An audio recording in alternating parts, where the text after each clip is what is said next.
Yo, yo, yo, what's up? It's your boy Danny. This is episode number 2 of Danny's Dimensions, and I have the pleasure of talking to the former WBC middleweight champion of the world, Keith Holmes, two-time world champion at the WBC middleweight champion, Keith Holmes.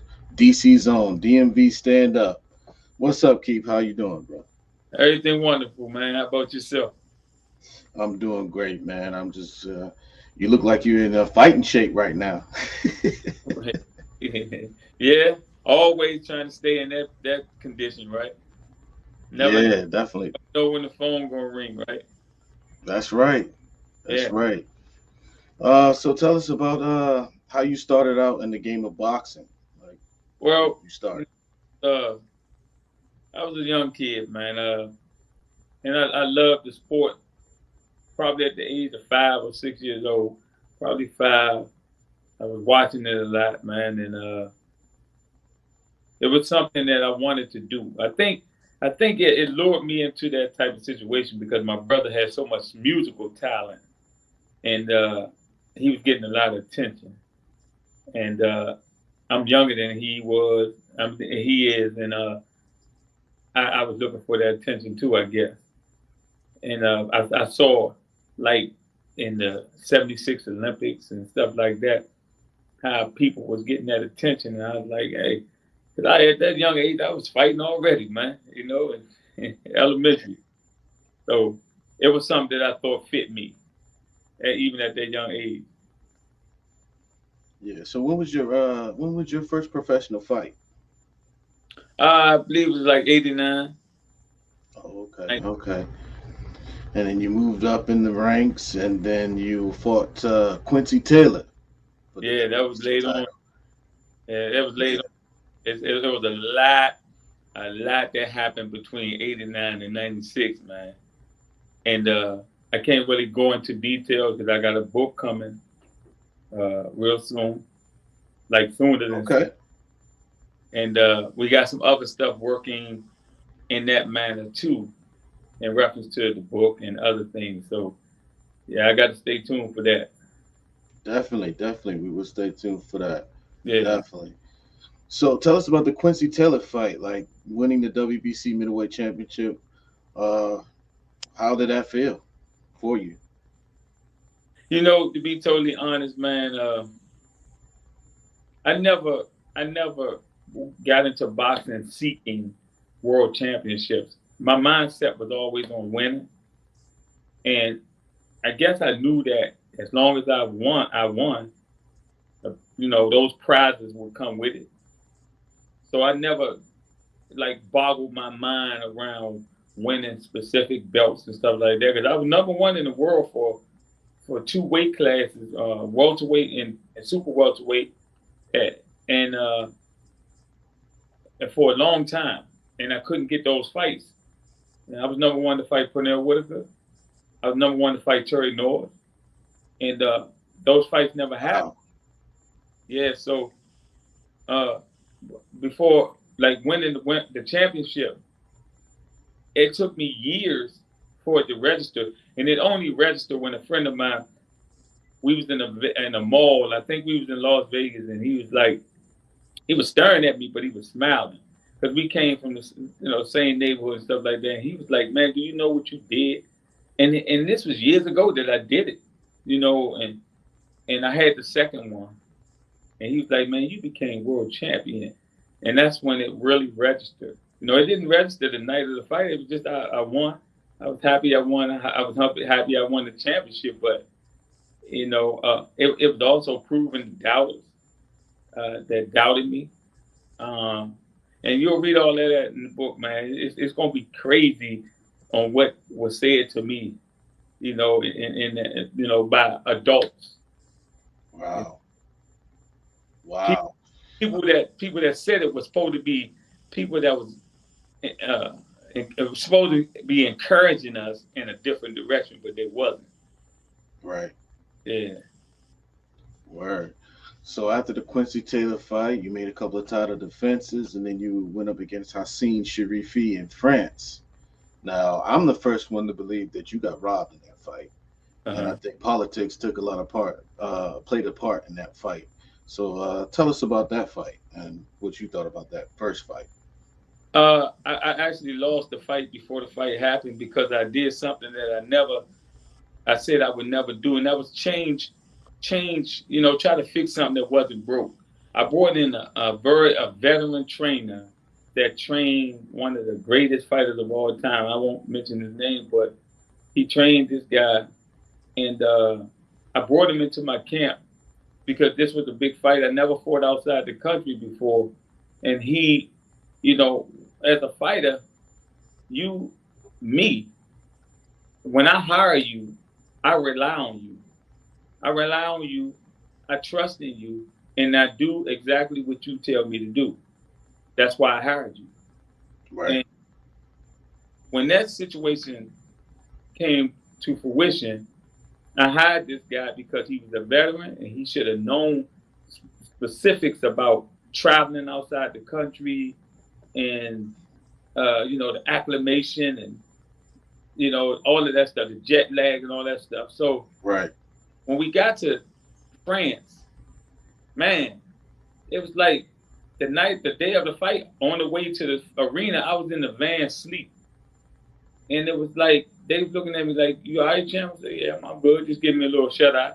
But remember, it's like America was, I think, 7 hours ahead. So when I fought in Wembley Stadium, it was 10 o'clock here in France, but it was 3, 4 in the morning in America. And so I Right. was fighting at 3 o'clock in the morning, and I was in the dressing room, laying on the table, and they came in the dressing room saying, "I glove up." I wasn't even wrapped up. I was laying down. Wow.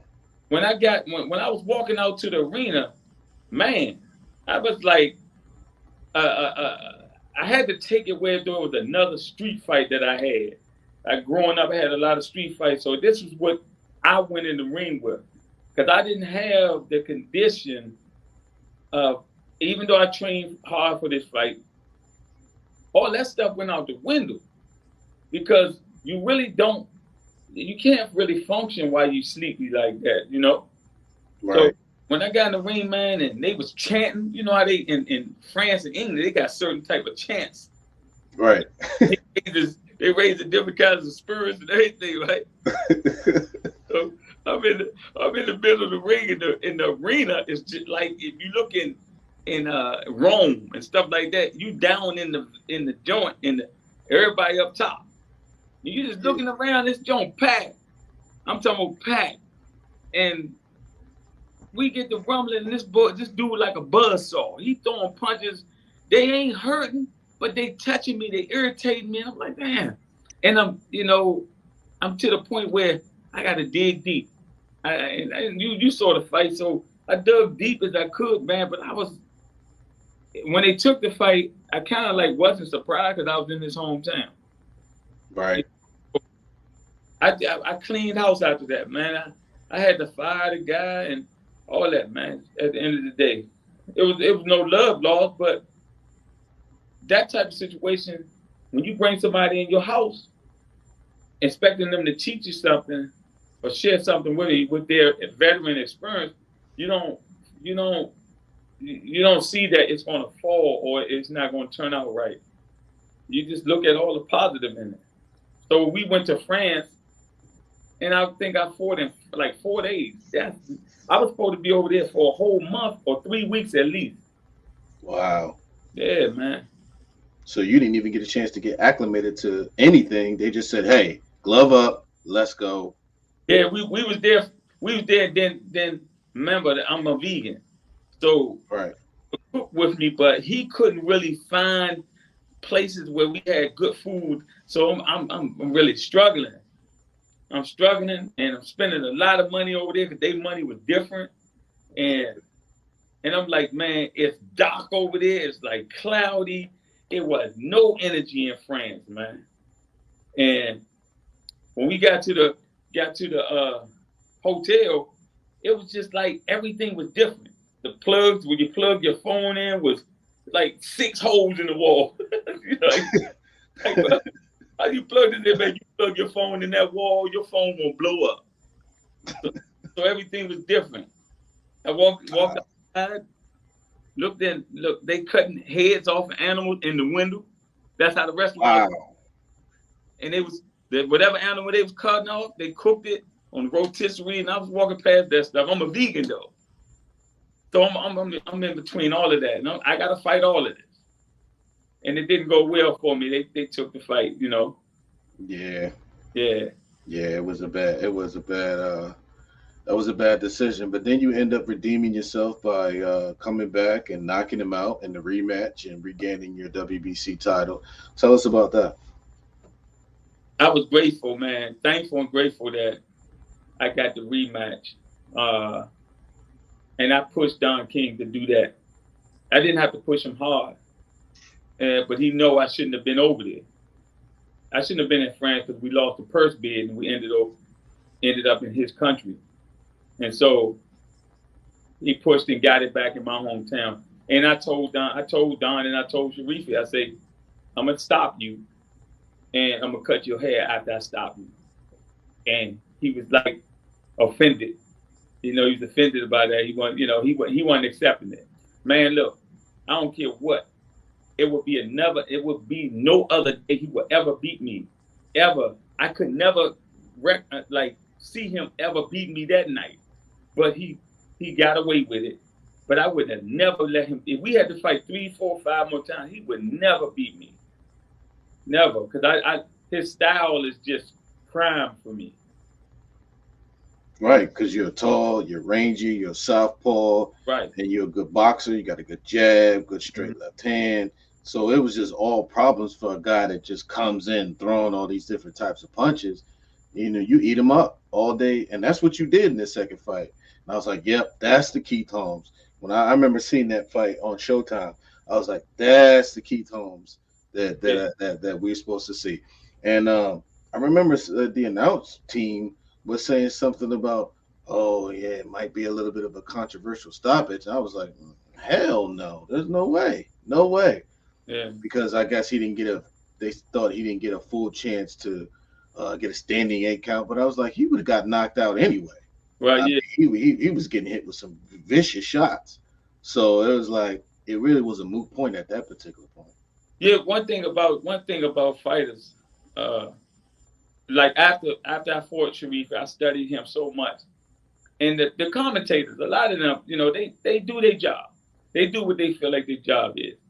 They were saying that it looked like it's gonna be the same. See, you have to when you're familiar with something, especially a fighter that you fought before, something clicks in your mind and know, like when you're training for this fighter, that something occurred in the last fight that woke me up to when I started studying him and when I fought him.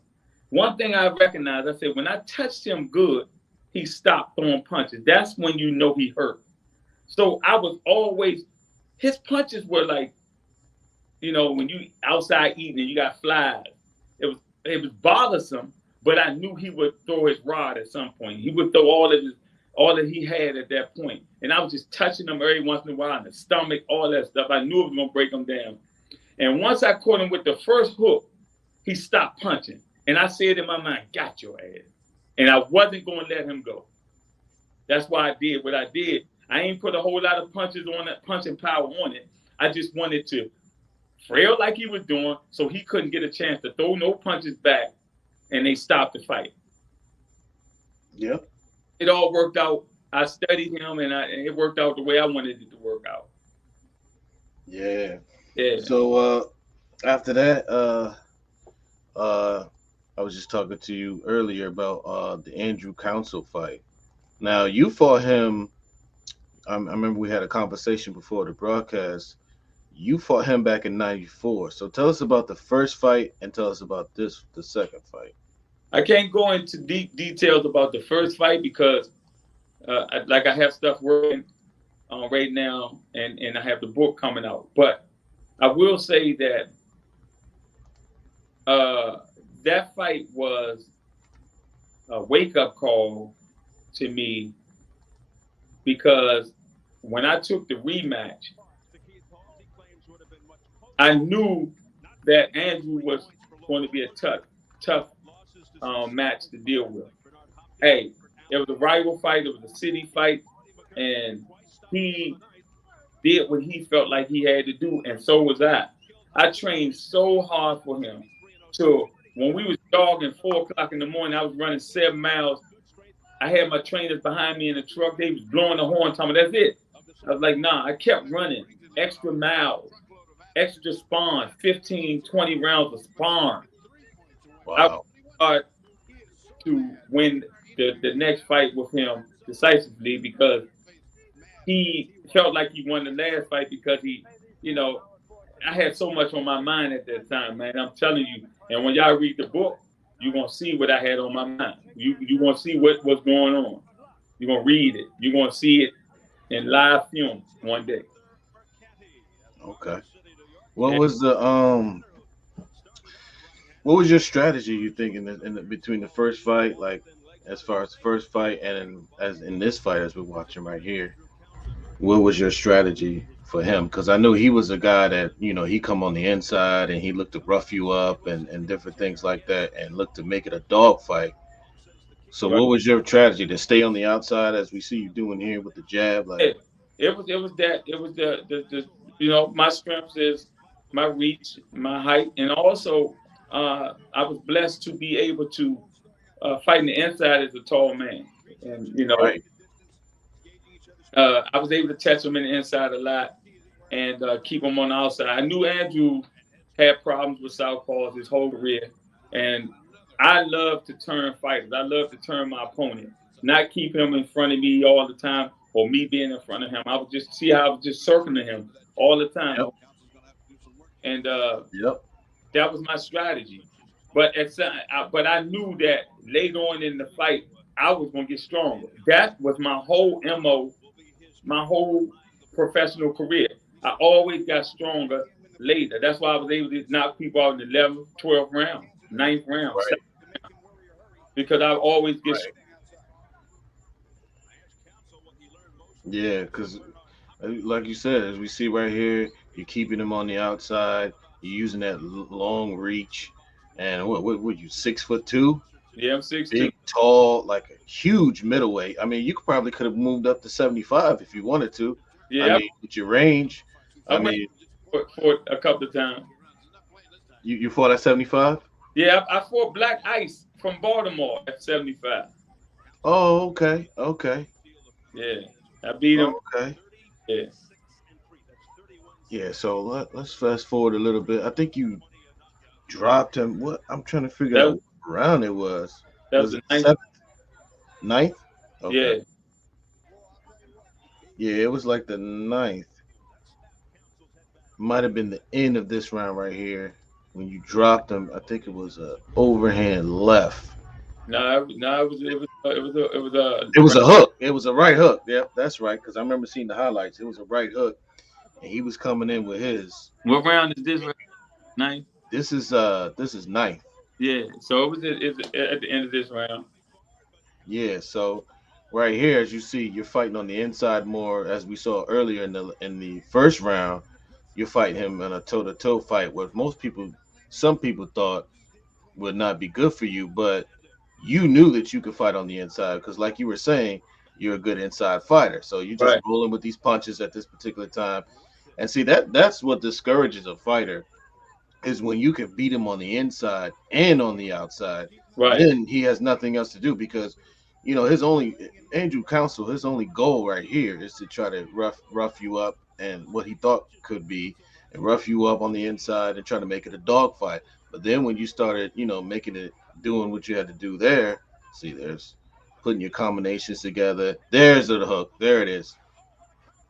right. I thought he was out at that particular point, but he Yeah, got up and I was shocked. he shocked me when he got up. Boy, I was like, this is He look. Andrew Council. Yeah, So you went the distance with him the first time too, right? but if you gotta find that fight, man, I'm telling you, be Man, I gotta find it. I can't find it anywhere on YouTube, so I gotta try to figure out how to whoever find it. But this, whoever had it up before. The first time I ever watched it was 2021 January, around the beginning of that year, and somebody had it up. Right. I don't know why they took it down. I They took watched it it a thousand down. times, man. I was like, damn, man, we was warring. I'm talking about Yeah. you talking about this fight right here. You would you would love that first fight. So was that first fight, was that televised or was it? Yeah, it was on ESPN. Oh, it was ESPN fight. Okay. So that's when you both were up and coming guys. This was before you had won the title because you ended up winning Well, it in, I believe, what, 96 against Quincy Taylor? I was already USBA champion Right. welterweight, and then me and him fought in '94 for the USBA super welterweight in the Right. Maryland State title. So it was two titles on the line, and I won it that night too. You were trying to get him out of here there, as you can Yeah, see. You trying to get him out of there, but he just won't. He won't go anywhere. right, right, He right, was a tough SOB, man. right. Yeah, And that, you know, but you after that you talk about the referee, Arthur McKinney. He's a very legendary referee. He yeah, refereed Ali versus Frazier, yeah, some of Roy Jones' greatest fights. So talk about like having Arthur McKinney as a referee, like, yeah, yeah. you know? And you know, and Jimmy Lennon as the ring announcer, all of that, man. Right. It was a blessing, man. I mean, you was in the big time at this point, you Yeah, know? yeah, Um it's one of your greatest fights too, along with the Sharifi fight. You fought a very complete fight. You were very, I mean, you like I said, you used your range on the outside, and on the inside, you was beating him up as you see here. Like I mean, there was really nothing he could do, but it didn't matter what happened. He still kept coming. you It know, didn't matter. one of my favorite fights, like Andrew Council definitely was, but the Paul Vaden fight, uh, Oh wow. yeah, that fight, Yeah, let me take a look at that one. That's a good fight. I forgot about that. Paul Vaden was a good fighter. yeah, he was, A lot of people don't know. He fought terrible Terry Norris. uh-huh, Um, and Norris beat him, but he was a tough fighter. He was a good, yeah, he tactician. knocked down, never been stopped until we fought, and Yeah, I wasn't supposed to win that fight in the eyes of so I was going through something with Don King, and he didn't really want me to win that fight, mm, from my understanding. Let me put it that way. yeah. Yeah, Um, yeah. They don't even have this fight up there. That's a shame. it's on YouTube. Yeah, I'm looking on YouTube right now. Paul Vaden versus Keith Holmes. They don't even have that one up there. But that Now, was a good fight. maybe I Good. have a YouTube channel. Just put some of my fights up there, man. I think you should, man. I think doing you a disservice. Oh, Yeah, what about Richie Woodhall? Was that a good fight for you as well? yeah, Well, yeah. in He England. got taller than me, and then when he bounced, he was extra tall. Yeah. So yeah, in that fight, I had to break him down, man. But I had a, I had stomach virus or something. I had some, but I know in the 6 or 7 round after I burped and I felt so much good. Then that's when I started getting to him. Yeah, man. So that was in between rounds, right? Yeah, I stopped him in the 12th, Oh, but you I, stopped him I in the broke 12th. his nose in like the 7th. Oh, wow. Yeah. So this was in what, England? Nah, that was in Maryland, Showplace Arena. Oh, okay. Another Arthur McKinney refereed fight. He refereed quite a few of your fights, it Yeah, seems like. yeah, He's a good ref. yeah. I think he was, Don King loved him, I guess. Yeah. So speaking of Don King, tell us about because I've heard some mixed stories. I've talked to Nate Campbell about this. I've talked to some other Brando Bailey. These guys were Don King fighters, as was yourself.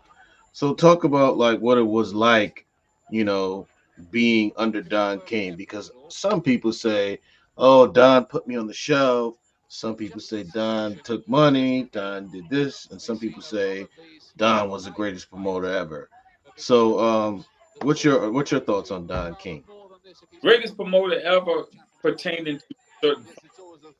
But we can argue that he wasn't the greatest for when I signed with Don King in 1995. Prior to me signing with Don in 1993 and 94, I fought 16 times with 12 knockouts. I get Right. into with Don King only fight once every 14 months, and I ended up in like 3 lawsuits with him that I won, and uh, you know the winning lawsuits is a great thing, but it's Hmm. depriving you of notoriety because your fans don't see you. So Right. when you're not in the ring, you're not relevant. So I would Right. have fought than to being in court. And but that's now when it comes to stealing money, I never had I had one situation where 6 figures was missing, Mm. but it was a misunderstanding and I got it back. Um, I, Wow. I've seen I've never went to Don King's training camp, right? But a lot of these fighters go to Don King training camp. And when Don King take the money, they didn't know that he was charging them for to be in this training camp. I never went to that situation. I always built my own training camp. And then I've seen guys borrow money. And when you get your money in the dressing room, the money that you borrow from him, he would already have taken that out. So I don't know the problems of other people. He never stole my money, and then the money that he almost got away with, I got it. But Right. Don King, he did me well. He gave me good bonuses, you know, cash bonuses and stuff like that. And Right. yeah, so after the Andrew Council fight, man, he gave me a lot of money, cash outside of the Right.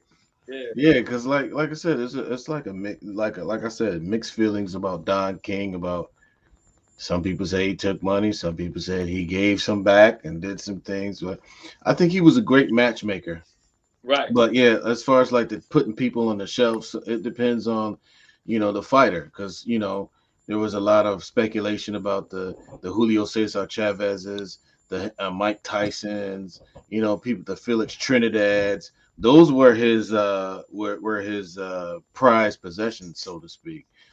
Also, speaking of Felix Trinidad, talk about the middleweight tournament that you was in with William Joppy, Bernard Hopkins, and Felix Trinidad. You ended up fighting Bernard Hopkins, um, and you fought him at Madison Square Garden. So tell us about that fight. Is Bernard as dirty as advertised, as people say? Uh, he, Let me say this. Uh, I commend fighters that has a style that they use to be successful, and no matter what, they never change it. If the referees allow him to do what he done, he should have done it. And I just didn't. I should have got caught up in a situation where I should have did it back to him. But um, I won't say he's a dirty fighter. I just think he's very, very strategic. You know, that to me that's a difference between in his style and being strategic. It's a difference. Like if he's trying to get me psychologically and he touches me somewhere, it could really throw me off focus. But if he was really dirty, he never headbutted. He hit low or he hit on the hips and stuff like that. But those are strategic moves to keep a mover still. Right. So I'm never going to criticize Bernard for being a dirty fighter. Bernard just was in the ring. He wasn't in the ring with the right person at the time. I was going through a lot. Another lawsuit 2 days before we fought. I was just arguing with Don King, man, to the point where it almost got a physical, and Wow. I shouldn't have been in that type of situation. But and he saw it. or he knew I wasn't really focused. So when in that situation, man, I just say that that night was his night. And I said this to you right 10 minutes ago. He could never beat me again. I refuse to allow him to beat me again. If we was to ever have fought after that. Now we trained together, we sparred. I was with him when he fought Dawson twice. I was in camp with him twice, and they said to me, Nassim said, "Man, we glad you wasn't like this." Because it wasn't a revenge thing. It was just that I was showing him the way I could have tested him in the fight, just like that. Yeah, Yeah, because it seemed like you was off your game in that particular fight, and just like the Sharifi fight, um, it didn't seem like you were necessarily on your game. Do you think that he threw you off your game, or like you said, it was just something that you were going through, and like you said, if you fought him again, it would be a different story. Bernard Hopkins is supposed to be the best, one of the best fighters that I've fought because record better, better. Uh, and I trained. I in every fight. I wanted to get over 100 rounds of sparring. In Bernard Hopkins fight, I only had 35 rounds of sparring. I was sparring. Wow. I was sparring southpaws. I had nobody. The camp fell apart. The camp fell apart. And along with that, I was still focusing on the lawsuits were done and all that stuff. I just really wanted to get what done, but he was always beating out other promoters. Like I was sent checks by Bob Erm and some of nice checks, right? And Don King would double it or triple it. Wow. It made me stay with him. You know what I'm saying? If I would have just said, you know what, the money ain't even important right now. Let me take the money, Bob, slide over here. Then I would have had the fights with Shane Moses and the Vernon Forces and all that because they didn't want Don King fighters fighting their fighters. This was a separate situation. Yeah.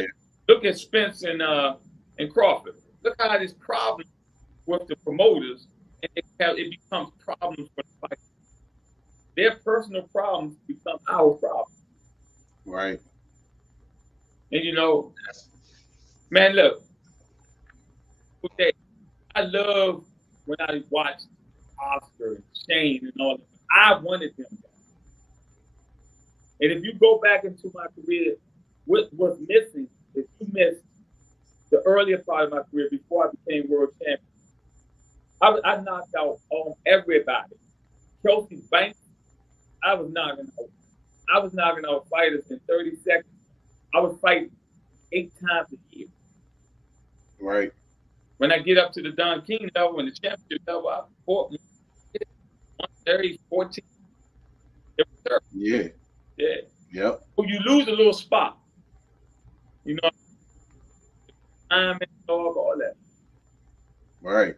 So Definitely, because when you're not active as a champion, especially as a world champion, it does take a little bit off of it. It allows you to, I wouldn't say slack off, but you're not as sharp. Your tools are not as sharp, so right. you're not able to continue to be active because it's very important for a boxer, especially when he has momentum and he's a champion, to continue to be active. And when he's not active, then especially in his prime years, they're wearing away. You know what I'm saying? So then it sets up opportunities that he could possibly lose or get caught off guard, and then you was talking like the personal problems that you had that also contributed like to the Bernard Hopkins laws, the Sharifi laws, and different things like that. So you couple all that in together, it could be sometimes it could be not it could be to your detriment, but um overall, I mean, I still think you had a great career regardless. You are a great middleweight champion, and you accomplished a lot. What fight do you think that you never had that you wish you had back? The fight that I really wanted, it was a lot of them. I wanted Uh, I wanted Pernell Whitaker. Wow, that would have been a good fight. So I'm number one to fight Pernell Whitaker, 1993, and I just come off an I just wanted to fight. And my managers kept me busy. They kept me going to different gyms out of town, like down south, and so they told me we going down to Pernell Whitaker gym for his spawn fight. I'm finding when he was fighting Red Fight Chavez. So he was in camp for that, right? So I said, we're going down there and spawn his spawn fight. I said, okay. It was cool. So when I got to the gym, he was in the gym. He was sitting on the ring like he knew I was coming. So I was like, man, we're gonna spar in front of him. It's like, yeah, don't worry about the champ. Get your work done. So I'm in the dressing room changing up. The spawn party is already in the blue duvet, working with warmed up. Guys come into the bathroom, into the dressing room, they get to talking. And I'm behind the locker, so they really don't see me. So they say, yeah, they from England. They say, yeah, this kid from DC is here. About to spar my guy. We're going to drag him. Something to that effect. Like he's going to do some damage to you, right? So I get out there. That's all on my mind. Think about it. So I'm shadow boxing. Shadow boxing, Pernell comes up and starts watching shadow boxing. He tells my coach, man, he's a pretty good fighter. He's throwing his punches really good. So they ring the bell and say, all right, they want me to start a spawn. So I get in the ring. Now, this guy that I'm spawning, he's from England. He's a Spanish guy, whatever. But they say he was giving Pernell, Georgie Benton, Pernell's trainer, told me he was giving Pernell hell. So we got to moving around the first round. And I think it was probably about a minute inside the first round, and I knocked him out cold. So I'm talking when he went down, Luke Hoover jumped in first. Everybody, get the Pernell jumped up and said, sign him up, Luke. He went and called Georgie Benton. We got back to Georgie Benton thanked me for knocking the guy out because he didn't like Luke Hoover. But from that point on, I say this to say, that stopped me from fighting Pernell. I was too tall. I was too rangy. I was a southpaw. And I was strong. And Pernell, when we hung out, I was always sizing him up. He was too little. Too little. Yeah, that would have been, whew. Yeah. That style, you against Pernell Whitaker. So I mean, he was one of the greatest defensive fighters ever, but that would have been all, I don't know, that'd have been all wrong for him. I mean, styles make fights. So and then you in Trinidad, that could have been all wrong for him. He never had a tall, rangy southpaw, like yourself. Yeah, but 6'2". I mean, come on. Him and Bernard, the reason why I fought Bernard first because they flipped it. Because they didn't want to fight first. And Bernard lost the flip. So that's why, and Trinidad said it in Spanish, I want them to beat each other up to make the fight easy for me. That's what he said. Yeah. Wow. I was chosen by, you remember Bert Sugar? Yeah. He chose, he.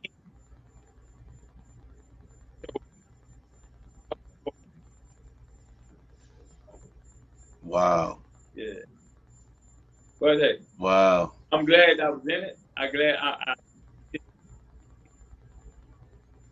over. It ain't over. Yeah. So that brings me to tell you, so what's the future hold for Keith Holmes? Like, what are you doing at this particular time? I know you're a vegan. I know you've been doing some, you've been selling some health products. I've been looking at what you've been doing. You had a gym, but you decided not to open it up. But so, what are you doing right now at this point? Well, health is wealth. So biggest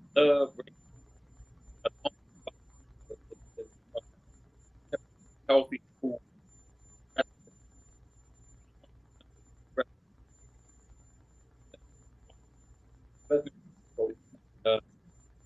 I'm headed that way now. I got things and I go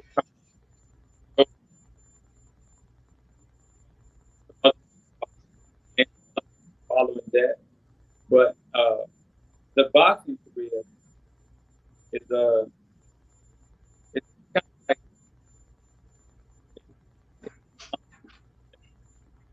um, I feel like something's going to happen. You'll probably be the first one I tell. So Okay. yeah.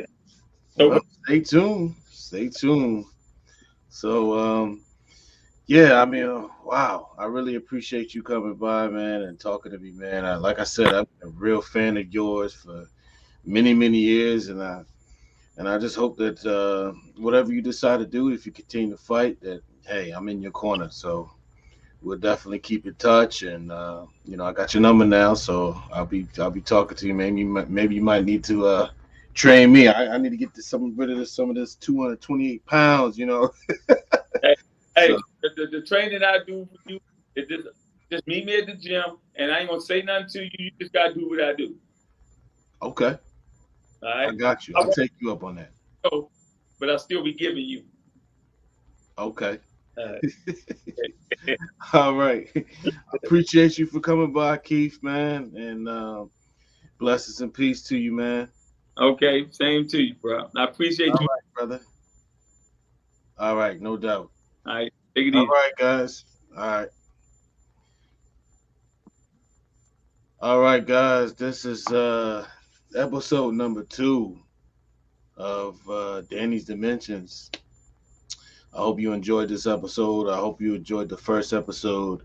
There's more episodes to come. The next guy that I'm going to be interviewing is Nate Campbell, Nate the Galaxy Warrior Campbell, former IBF 135-pound champion. So, until next time, it's your boy Danny once again saying peace, love, and happiness.